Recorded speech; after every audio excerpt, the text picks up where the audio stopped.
안녕하세요. 네, 오늘 채권편 계약법 총론에서 2절 계약의 성립을 살펴보겠는데요. 자, 여기 계약의 성립에서는 요 네 가지 1번부터 4번까지 배우는데 가장 중요한 포인트는 여기입니다.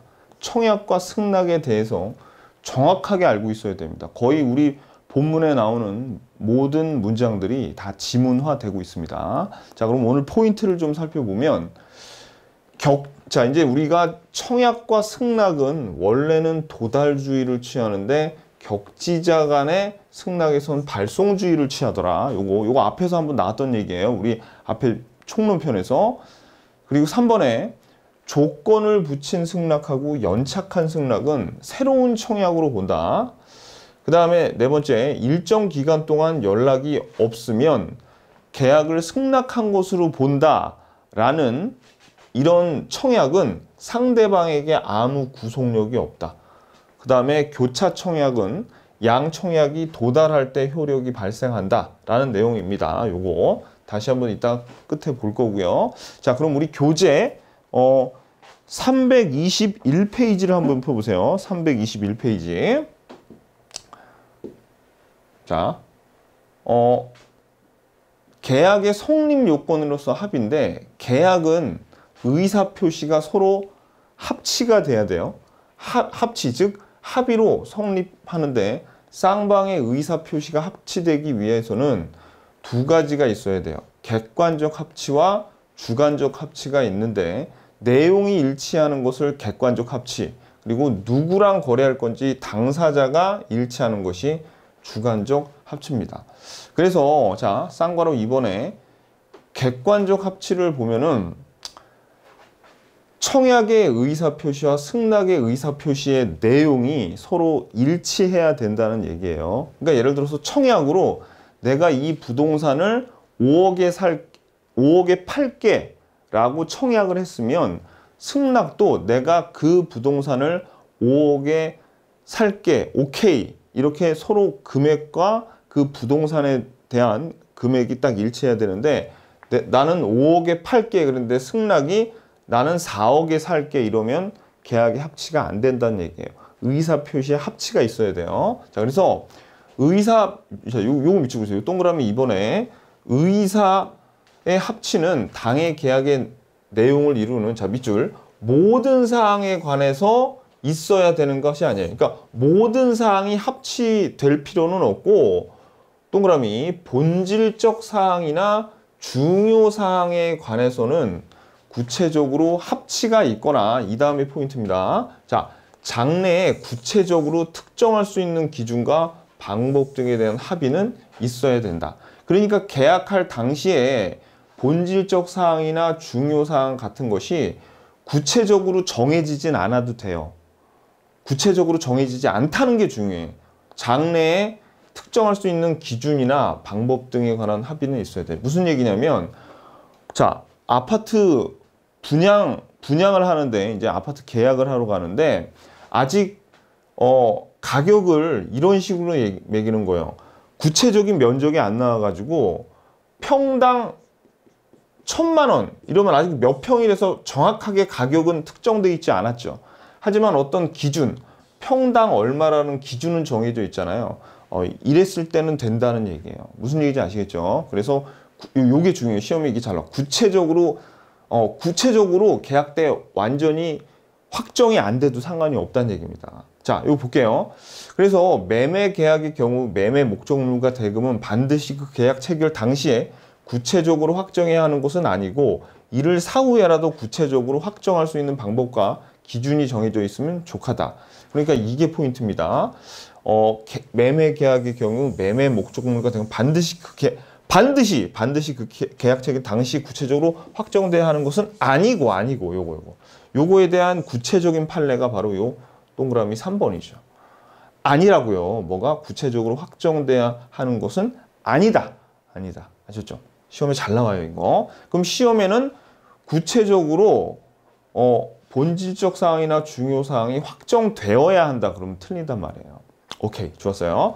자, 그 다음에 주관적 합치는 계약의 상대방과 당사자가 서로 일치를 해야 돼요. 무슨 얘기냐면 아주 간단해요. 갑이 을한테 이 부동산 5억에 살래? 이렇게 청약을 했는데 그러니까 일면식도 없는 병이 나타나가지고 알았어 내가 살게. 그럼 된다 안 된다? 안 된다는 얘기입니다. 그죠? 사람이 일치해야지. 너무나 당연한 거죠. 오케이, 요 정도. 자, 그 다음에 합의가 있어야 되는데 불합의라는 게 있어요. 불합의는 합의가 안 된다는 거예요. 그래서 불합의란 당사자의 의사표시가 전부 또는 부분적으로 일치하지 않는 것을 말해요. 그렇기 때문에 자, 우리 계약이란 것은 서로 합의가 돼야지 계약이 성립하죠. 근데 불합의가 되면 합의가 안 된다는 거 아니에요? 그러면 계약이 성립하지를 않는다는 거. 이게 중요합니다. 이게 중요해요. 불합의되면 어떻게 해요? 계약이 성립되지 않는다. 왜? 서로 의사표시가 합치가 되지 않으니까. 오케이, 좋았어요. 자, 그래서 자, 넘기시고 322페이지입니다. 322페이지. 자, 의식적 불합의는 뭐냐면 불일치한다는 거를 당사자가 이미 알고 있는 상태. 이걸 의식적 불합의라 그래요. 그러니까 예를 들어서 갑이 나 5억에 이 토지 매도할게 라고 청약을 했는데 청약이 뭐예요? 오퍼한 거예요. 오퍼. 이렇게 제안을 했어. 제안을. 그 제안에 대해서 을이 5억이 아니라 엉뚱하게 3억 원에 살게 라고 승낙한 경우에는 당연히 이 경우에는 불합의로서 계약은 결렬돼요. 그러니까 성립이 안 되는 거죠. 성립이 안 됐으니까 이 계약을 취소하네, 무효하네 이런 말을 할 수 있다 없다? 없다는 겁니다. 불합의에서는.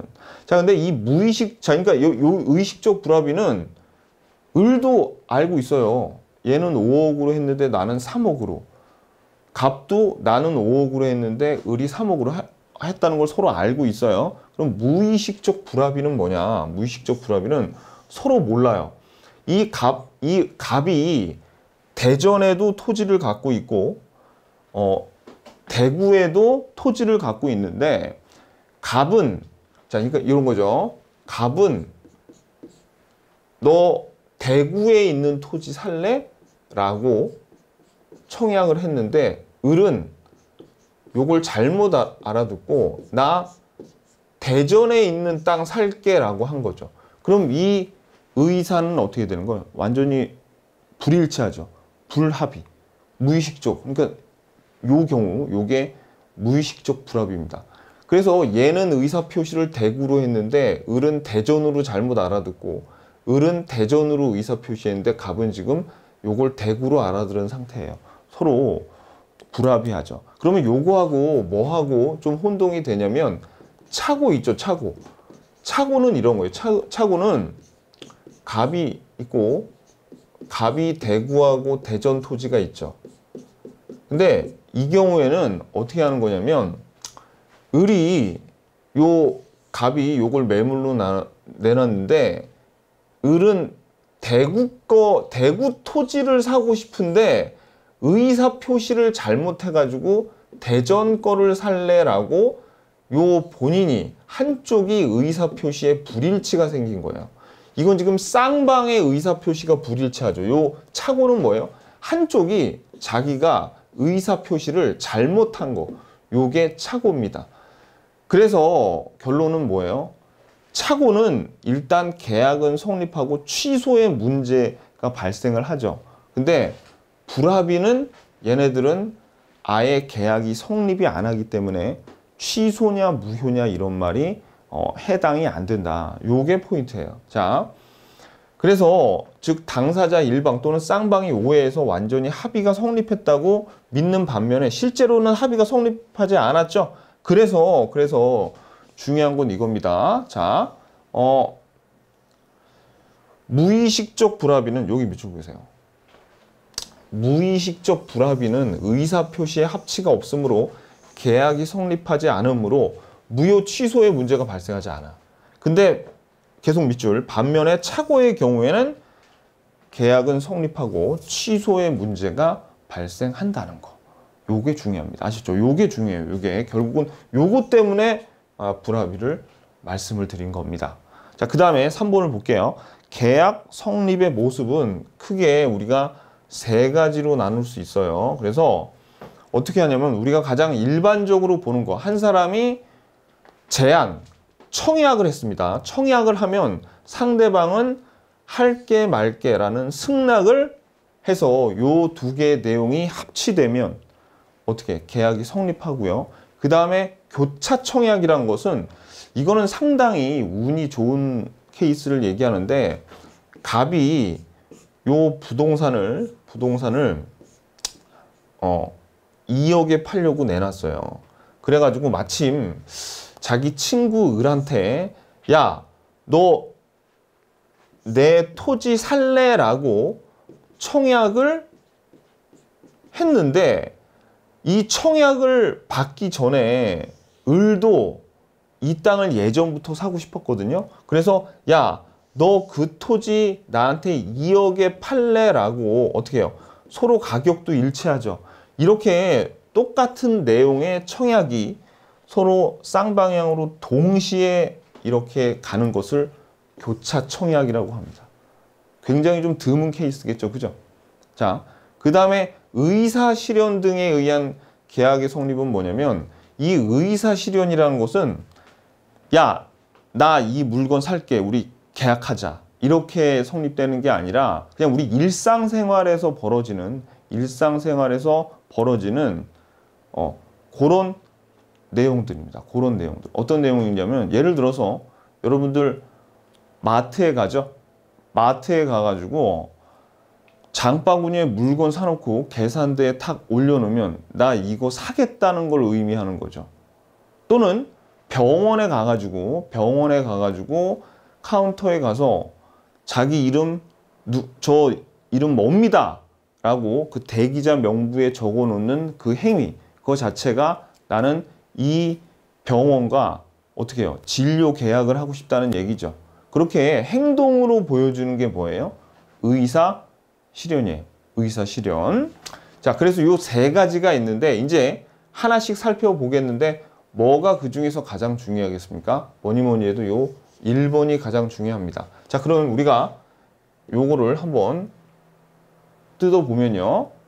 자, 우리가 방금 전에 계약 성립의 모습이 요 세 가지가 있다 그랬어요. 청약과 승낙의 경우, 교차 청약의 경우, 의사실현의 경우가 있는데, 자, 우리는 언제 계약이 성립하냐, 이게 중요합니다. 이게 쉬운 문제예요. 그래서 첫 번째, 격지자 간의 청약과 승낙에 의해서 계약이 성립되는 경우, 이게 중요한데, 원래 격지자는 좀 예외적이고 원칙적으로 청약과 승낙은 대화자는 그냥 여러분들 이렇게만 알아두세요. 이거 앞에서 한번 설명을 드렸지만, 가까워서 청약과 승낙이 서로 도착하는 시간이 금방금방 전달이 돼요. 의사표시가.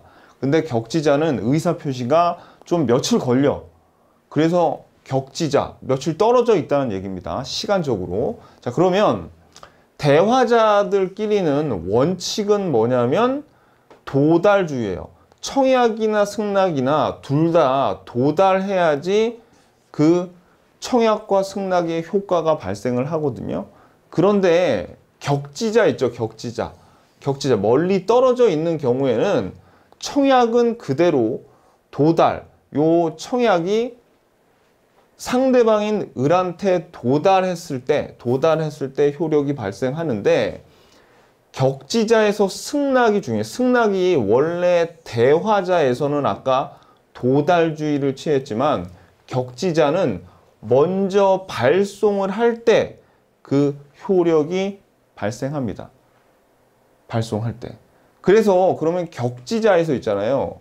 우리 이 격지자에서 언제 효력이 발생하느냐 이렇게 물어보면, 승낙에 발송할 때가 계약이 성립되는 거죠. 오케이? 그러면 시험엔 뭐라고 나와 있어? 승낙이 도달할 때 계약이 성립된다 그러면 틀린다는 얘기예요. 대화자에서는 먼저 청약이 도달이 된 다음에, 그 다음에 승낙이 청약자에게 도달했을 때, 왜냐면 승낙이 도달했을 때 효력이 발생하잖아요, 대화자에서는. 근데 격지자는 아니에요. 격지자는 발송할 때 그 효력이 발생해. 그래서 계약의 성립은 승낙의 발송 시에 생긴다. 승낙의 도달 시라 그러면 틀린다. 이게 시험 문제입니다. 맨날 나와요. 정말 중요해. 격지자는 이래요. 격지자는. 두 번째, 교차 청약은 어떻게 해야 되냐면 두 개의 청약 중에 늦게 보낸 청약이죠. 늦게 보낸 청약이 도달했을 때, 그러니까 을의 청약이 요 갑은 1월 1일 날 청약을 했고 을은 1월 5일 날 늦게 보냈죠, 얘가. 그러니까 을의 청약이 늦게 보낸 청약이 도달했을 때, 또는 양 청약이 두 개의 청약이 동시에 도달했을 때, 아니면 양 청약이 모두 도달했을 때 이래도 됩니다. 이때 효력이 발생해요. 의사실효는 뭐예요?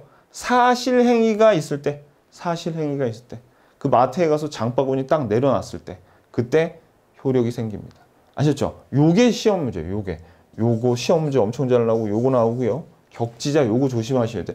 원래는 언제 생겨요? 원래는 이 승낙이, 그러니까 대화자에서는 원래는 승낙이 도달해야지 효력이 발생합니다. 왜? 도달주의를 취하니까. 근데 격지자에서는 언제? 발송했을 때. 왜? 승낙이 발송할 때 효력이 발생하니까. 요거 조심하시고. 이게 포인트예요. 자, 그럼 교재 들어가 보겠습니다. 다시 교재를 보시면 여기는 다 중요해요. 하나하나가 다 중요한데 몇 페이지냐면, 자, 323페이지입니다. 자, 보세요. 계약은 일반적으로 청약의 의사표시와 승낙의 의사표시의 합치에 의해서 성립한다. 그죠? 청약과 승낙이 합치해야 돼요.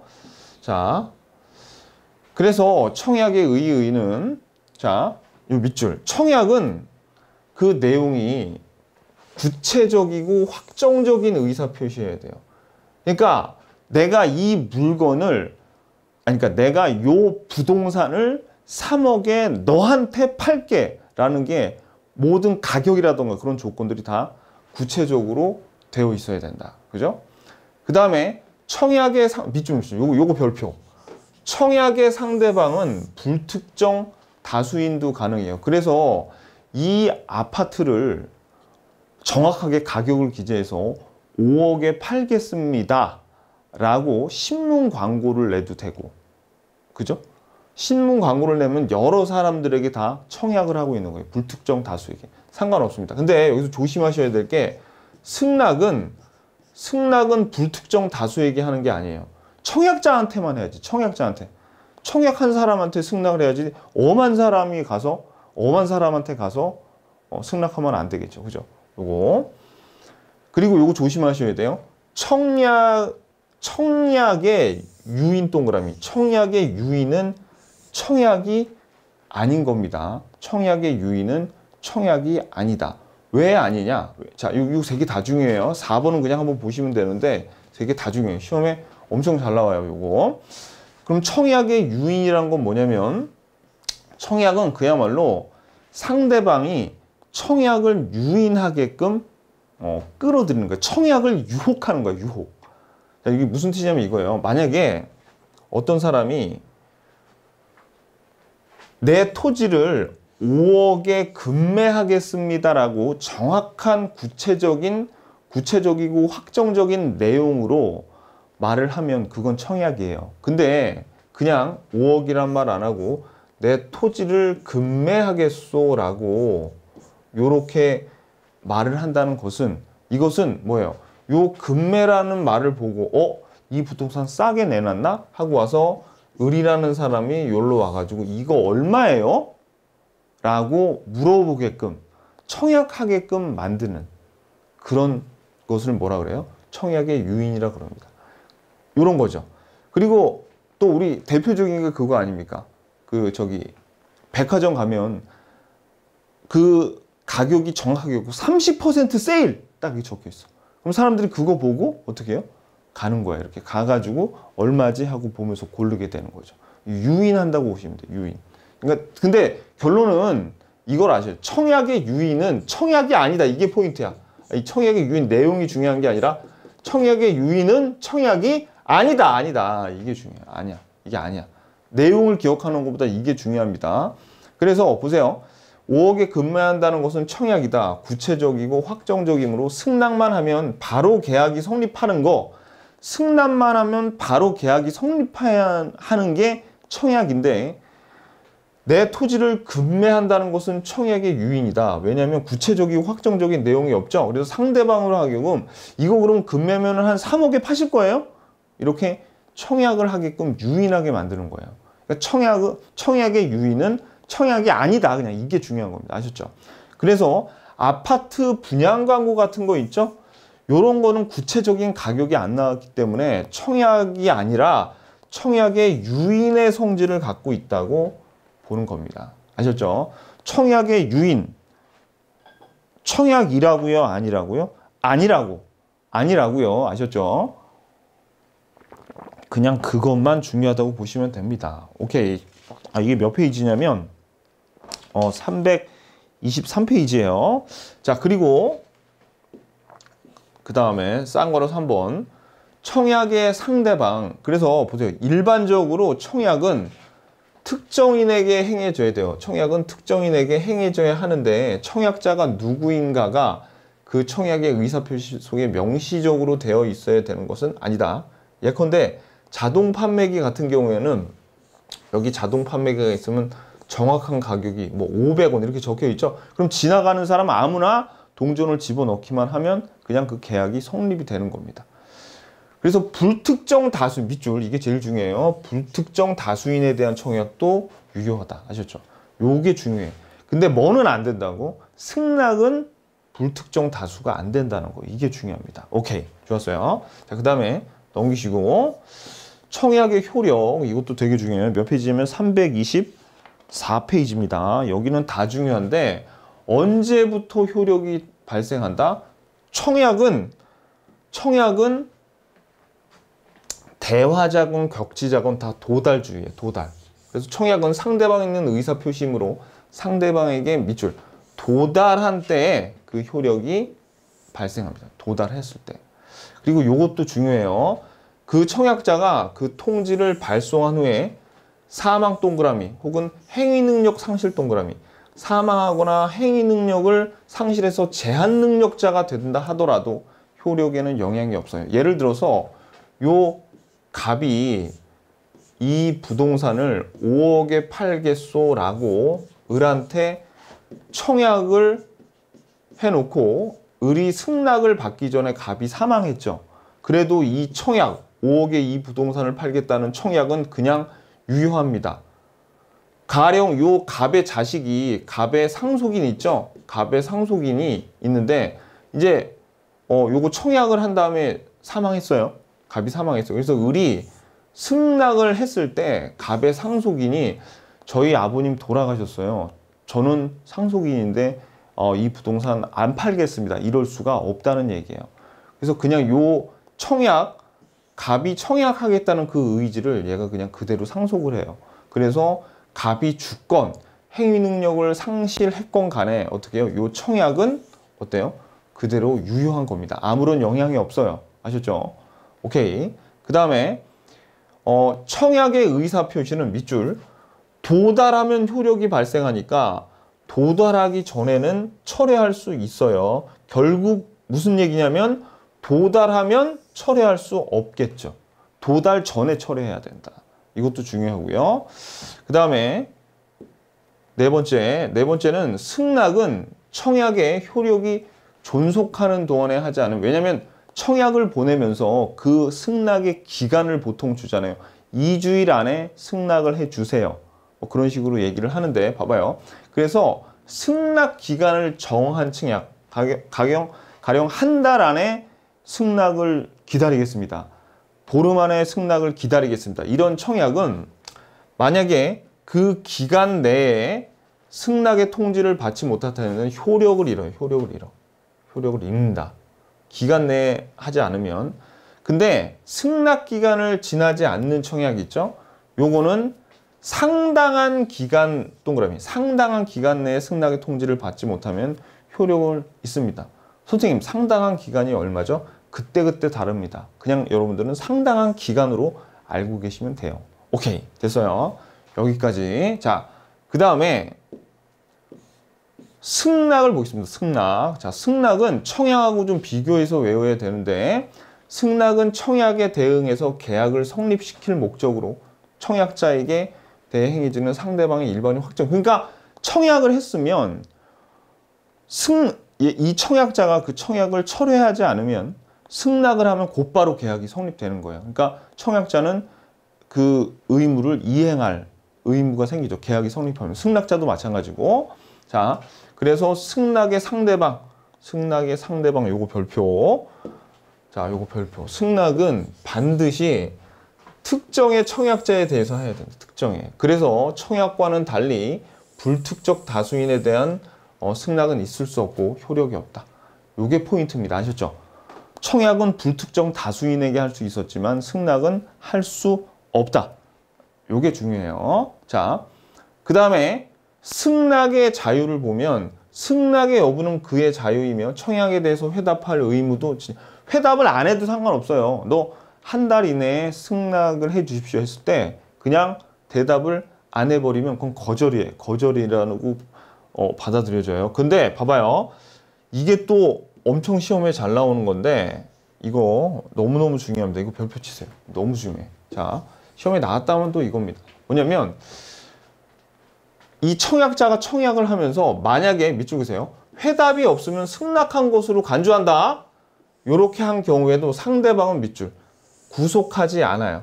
그래서 그 기간이 초과되면 아무리 청약자가 계약을 승낙한 거라고 간주했다고 계약서에 써 있어도 그 청약은 실효, 효과를 잃게 되는 거예요. 아셨죠? 그러니까 뭐예요? 아무리 청약자가 너 한 달 이내에 승낙하지 않으면 이거 너 한 달 이내에 아무 연락도 안 하면 승낙한 걸로 보겠어. 이런 거는 소용없다는 거죠. 그냥 말 안 하면 그거는 거절한 겁니다. 청약은 그냥 효과가 없어져요. 그죠? 이거는 당연한 거겠죠. 예를 들어서 뭐 누가 어떤 여자분한테 가가지고 여자는 별로 좋아하지도 않는데 너 한 달 이내에 나하고 결혼해줘. 만약에 대답을 안 하면 너 나하고 결혼한다는 걸로 받아들이겠어. 말이 안 되잖아요. 그죠? 그런 거랑 똑같은 거죠. 중요합니다. 이거 시험에 굉장히 잘 나와요. 자, 그래서 예를 들어 내일까지 승낙이 없으면 계약의 효력이 발생한다라는 청약은 상대방의 승낙이 없다면 청약은 실효되며 계약은 불성립한다.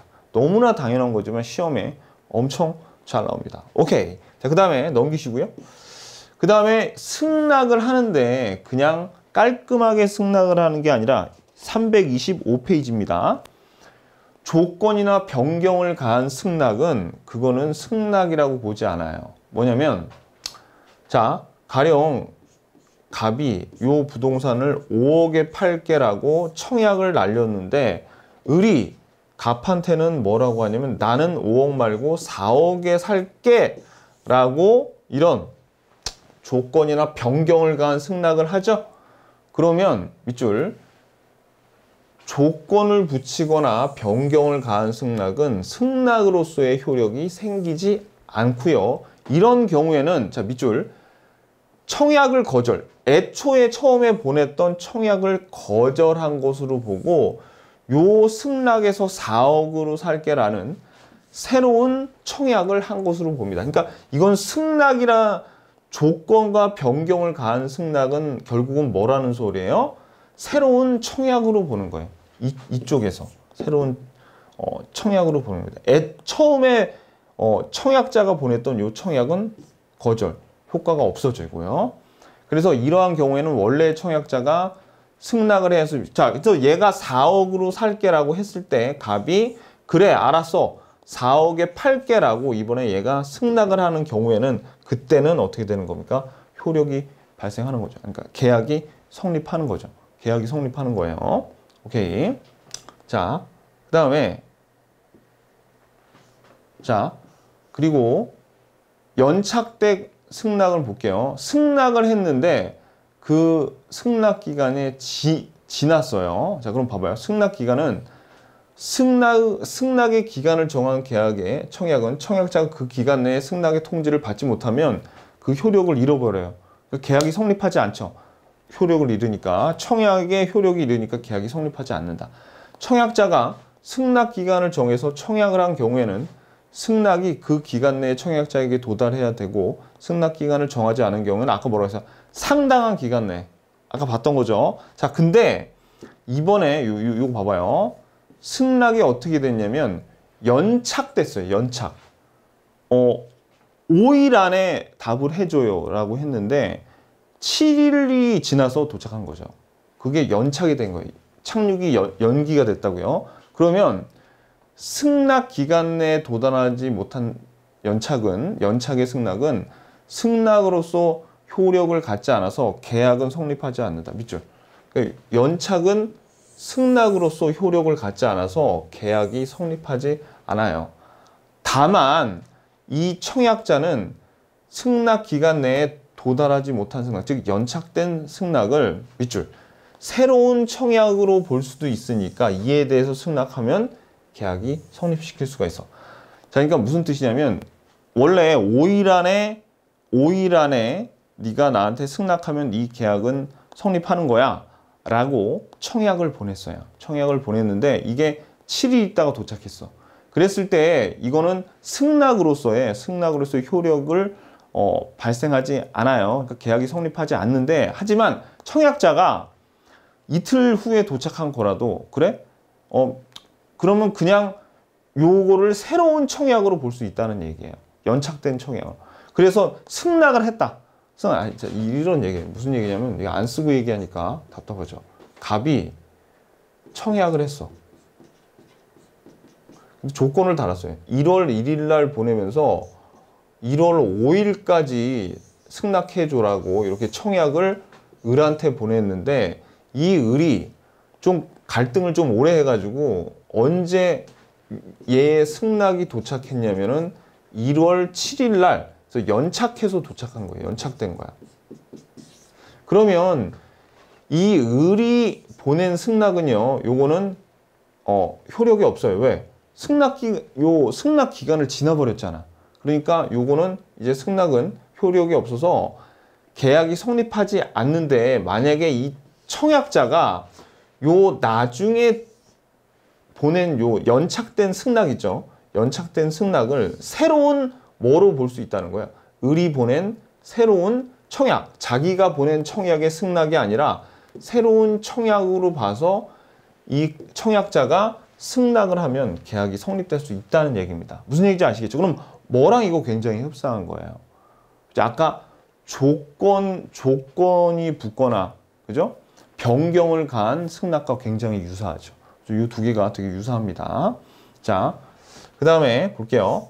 사고에 의한 연착을 볼게요. 자, 근데 연착된 승낙이라도 보통 승낙기간 내에 도달할 수 있도록 발송되었음에도 불구하고 특별한 사정이 있어서 지연돼 가지고 사고가 생겼어요.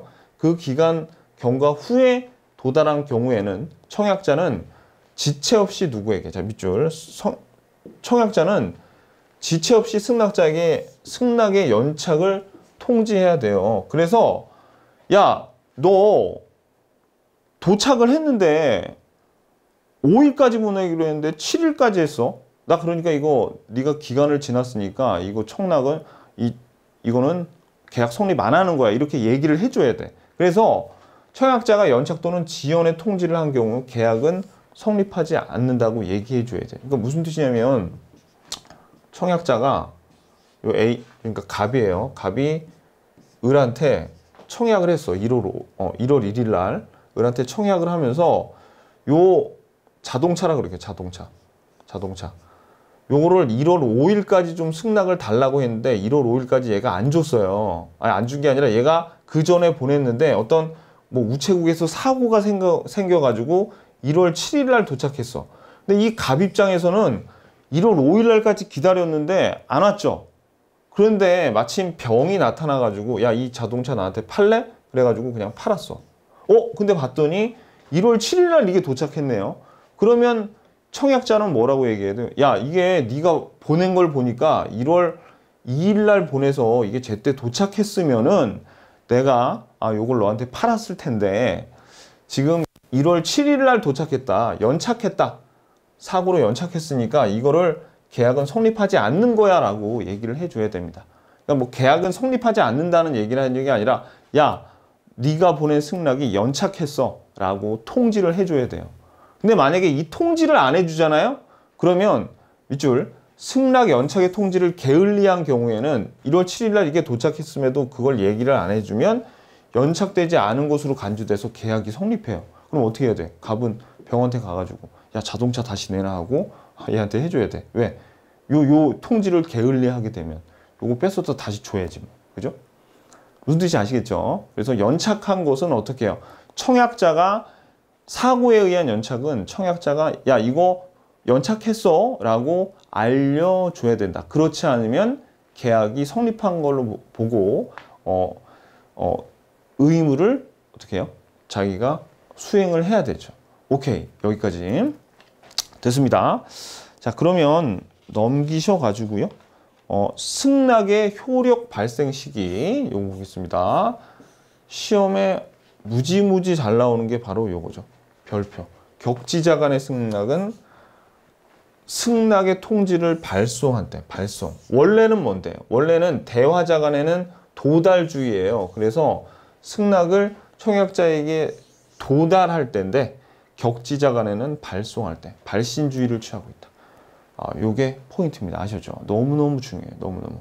자, 그리고 이제 우리가 의사실현에 의한 계약의 성립, 이건 언제입니까? 이건 뭐 딴 거 볼 필요 없이, 자, 요거 사실행위가 있었을 때, 의사실현에 사실행위가 발생할 때 계약이 성립한다. 네모, 사실행위. 교차 청약에 의한 계약의 성립, 요것도 여러분 그냥 내용 보시면 되고요. 계약은 언제 성립한다? 자, 요거 밑줄, 양청약이 상대방에게 도착한 때 또는 나중에 청약이 도착할 때, 이게 같은 말이에요. 양청약이 양쪽의 청약이 서로 도착할 때나 나중에 청약이 도착했다는 건 이미 먼저 청약을 한 건 도착을 했다는 얘기죠. 그 말이나 이 말이나 같습니다. 두 표현을 다 알아두셔야 됩니다. 아셨죠? 자, 327페이지 계약 체결상의 과실 책임에 대해서 살펴보겠는데요. 자, 한번 여러분 읽어봐요. 계약 체결상의 과실 책임, 계약 체결상의 과실 책임.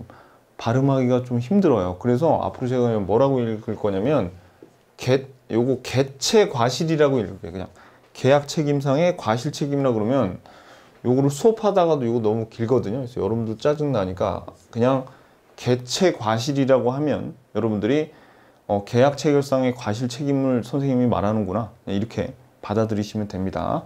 자, 그러면 자, 요 계약 체결상의 과실 책임, 개체 과실이 언제 요게 발생되냐면 그 요건을 좀 봐야 돼요. 요건이 예를 들어서 요 갑이 건물이 하나 있었어요. 건물이 있었어. 근데 요 건물이 언제 불타 없어졌냐면 6월 1일 날 요 건물이 멸실됐습니다. 멸실됐어요. 그런데 이 을이 예전에 건물을 한번 봐가지고 갑한테 연락해서 건물을 사자고 했습니다. 그래가지고 이 갑은 지금 이 건물이 멸실된 줄 뻔히 알면서도 7월 1일에 계약을 했어요.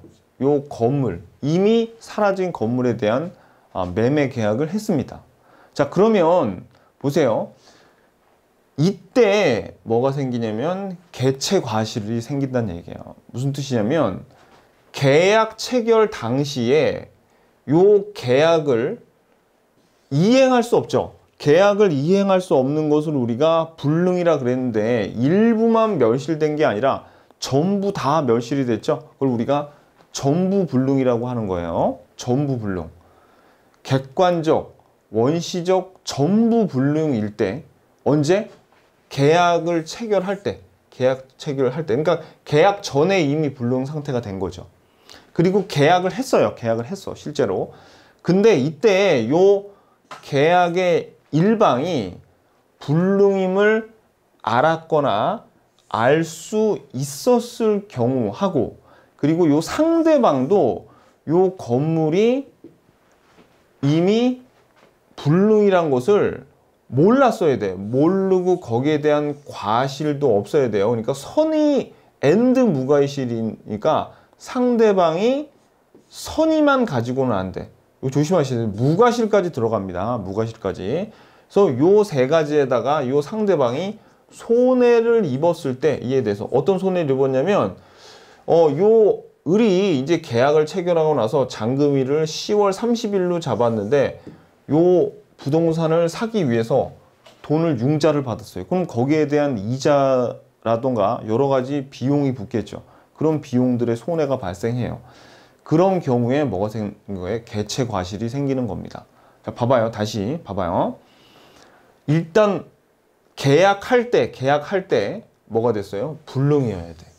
그리고 실제로 계약을 했는데 이 일방은 알았거나 알 수 있었을 경우, 불능임을 알았거나 알 수 있었을 경우, 그 다음에 상대방은 선의 무과실인 경우, 그래서 손해가 발생했을 경우, 그때 개체 과실이 생긴다. 그러면 어떻게 되냐면요. 당연히 이 계약은 무효인데 무효로만 끝나는 게 아니에요. 뭐까지 들어가냐면 자, 일반적인 무효는 어떻게 되냐면 그냥 서로 계약했던 거 무효라 그러면 서로 원상회복해 주면 되잖아요. 그죠? 서로 원상회복해 주면 되는데 이 계약 체결상의 과실 책임에서는 누가 잘못한 거예요? 아니, 당연히 없는 물건 팔겠다고 한 이 갑이 정말 나쁜 놈이지. 그죠? 이 놈이 나쁜 놈이니까 누구한테 그냥 무효로 해서 원상회복하면 안 되고 원상회복만으로 끝나면 안 되고 누가 애초에 없는 물건 가지고 을의 신뢰를 배신했던 갑 네가 뭐까지 해줘야 되냐면 손해배상을 해줘야 돼요. 얘는 지금 신뢰했잖아요. 상대방은 요 갑을 신뢰했는데 요 놈이 배신 때렸어요. 그러니까 이 계약 체결상의 과실 책임이 있으면 무효로만 끝나는 게 아니라 뭐까지? 얘가 믿었던 신뢰에 대한 손해를 배상을 해야 됩니다. 그러니까 일반적인 무효하고 요게 틀린 거예요. 계약 체결상의 과실 책임은 손해까지 배상해야 되더라 라는 거죠. 그래서 이제 우리가 교재를 한번 살펴보면 자, 일단 계약 체결상의 자, 보세요. 의의 계약의 성립 과정에서 당사자 일방이 고의 또는 과실로 알았거나 알 수 있었을 때, 그죠? 상대방에게 손해를 준 경우 그 손해에 대한 배상 책임을 계약 체결상의 과실 책임이라고 한다. 그죠? 그래서 계약 체결상의 과실 책임은 원시적 불능이에요. 원시적 불능. 그래서 계약이 무효로 된 경우에 이를 인정하고 있다. 그래서 예로 지금 멸실된 건물을 팔아먹으려고 하는 거, 요거요. 그래서 요건이 중요합니다. 요건. 그래서 요건은 자, 그래서 원시적 불능 밑줄, 원시적 불능. 자, 그래서 원시적 객관적 전부 불능이어야 돼요. 전부 불능. 자, 일부 불능이면은 요 계약 체결상의 과실 책임이 생기잖아요. 자, 일부 불능의 경우에는 담보 책임이 발생해서 계약 체결상의 과실 책임이 문제가 되지 않습니다. 자, 그 다음에 두 번째 밑줄. 계약 체결 시 일방 당사자가 불능임을 알았거나 알 수 있었을 때 당사자가 그리고 세 번째 상대방의 선의 무과실 선의 동그라미 치고 무과실의 별표 선의는 당연하고 무과실까지 있어야 됩니다. 요건을 잘 알아두세요. 요건 그 다음에 손해를 또 입어야 돼요. 여기에 대한 손해를 입어야 돼요. 여기도 밑줄 손해도 입어야 된다. 요거 네 가지 오케이 됐습니다. 자, 그 다음에 넘기시고요. 그 효과를 보시면 자, 그 효과는 신뢰에 대한 손해배상을 하니까 뭐를 배상해야 되냐면 신뢰 이익을 배상해야 되는데 요거는 당사자는 상대방의 그 계약이 유효를 믿었음으로 인해 받은 손해, 즉 신뢰 이익을 배상해야 된다. 그래서 목적물에 대한 조사비용, 대금 지불을 위한 이자 정도만 여러분들이 기억하시면 돼요. 그리고 제3자로부터 유리한 청약을 거절한 경우에 손해 등이 해당이 되고요. 그런데 여기서 좀 조심하셔야 될 건 이 신뢰 이익은 이행 이익을 초과할 수는 없어요. 그럼 이행 이익은 뭐냐면 지금 갑이 팔려는 건물을 5억에 원래 살려고 했어요. 이미 멸실된 건물을. 근데 을은 선의 무과실에서 몰랐죠. 근데 만약에 이 건물이 그냥 멀쩡해서 제대로 5억에 을이 샀으면 이게 그 사이에 올라서 한 7억 정도 됐을 거예요. 그럼 얼마의 차익이 생겨요? 이 이행이익은 이걸 샀다면 요거에 대한 차익 있죠. 2억 정도의 차익, 요런 걸 얘기하는 겁니다. 그러나 그 배상액은 계약이 유효함으로 인해서 생길 이익, 즉 이행이익을 넘지 못해요. 시세차익, 전매차익 등. 요거 그래서 실내이익을 배상받는 건데 뭐를 넘지 못한다? 이행이익을 초과할 수 없다. 여기까지만 아시면 됩니다. 자, 그리고 우리 시험에 가끔 등장하는 게 뭐냐면 계약 교섭 단계에서의 부당한 파기가 나오는데, 자, 여기에서 중요한 거는 얘는 4번은 요거 왜 배우냐면은, 자, 밑줄 그세요. 계약 교섭 단계에서의 부당한 파기는 제목 옆에다 적어놓으세요. 이거는 계약 체결상의 개체 과실이 아니라는 거. 이것 때문에 배우는 거예요. 계약 체결상의 과실 책임이 아니다. 이거는. 왜냐면은 방금 전에 우리가 개체 과실은 어떤 특징이 있었냐면 갑하고 을하고 원시적 불능인 상태에서 계약을 했어요. 계약을 했어. 근데 요거는 계약을 한 게 아니라 아직 계약의 교섭 단계에 있었는데 요게 파기가 된 겁니다.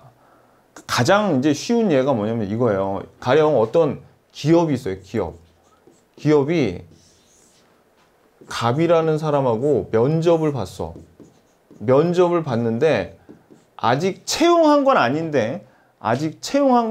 아닌데 갑한테 이 기업이 너 우리 기업에 거의 확실하게 채용이 될 것이니 기다리세요 라고 했어요.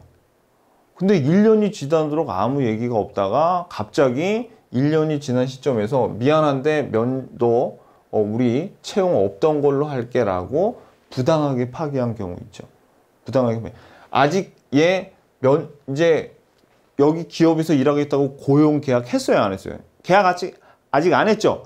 부당하게 파기가 되면은 이 갑은 어떻게 돼요? 거기에 대한 손해를 입잖아요. 뭐를 신뢰했는데 이 기업의 말을 자기를 채용해 주겠다는 기업의 말을 듣고 신뢰를 했는데 지금 그 얘기입니다. 자, 그래서 요건은 계약 체결이 아직 안 돼서 이게 중요해요. 계약 체결이 아직 안 된 상태에서 교섭 중요해야 돼요. 그래서 두 번째는 뭐냐면 계약의 교섭 중 일방이 계약이 확실하게 체결될 것이라는 밑줄 신뢰를 줘야 돼. 신뢰를 얘한테 분명히 줬죠. 너 채용할게.